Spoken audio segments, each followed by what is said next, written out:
مين هو المستهلك وإيه هو المجتمع المستهلك؟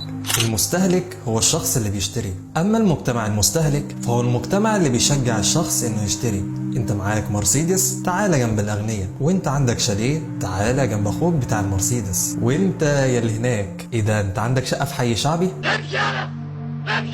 بالظبط. ده اللي أغلب المجتمع بيعمله بشكل أو بآخر، بيصنف الناس على حسب مستواهم المادي، وبيشوف الشخص الغني ابو دماغ فاضيه اللي ما عندهوش اي علم، الشخص الحكيم العاقل صاحب الراي والقرار، وبيشوف الشخص المتعلم اللي على قد حاله ملهوش اي وجود في الكوكب اصلا. بص يا صاحبي، انا مشكلتي مش مع اللي معاه فلوس، انا مشكلتي انه في يوم اخويا الصغير او ابنك مع الوقت يشوف الشخص الغني ابو دماغ فاضيه ده القدوه، ده اللي الناس بتتلم حواليه، فهيطلع جيل قيمه متشقلبه اكتر ما هي طلعان عينها. بدل ما كان الواد عايز يطلع حاجه كويسه تفيد المجتمع، دلوقتي عايز يطلع معاه فلوس وبس.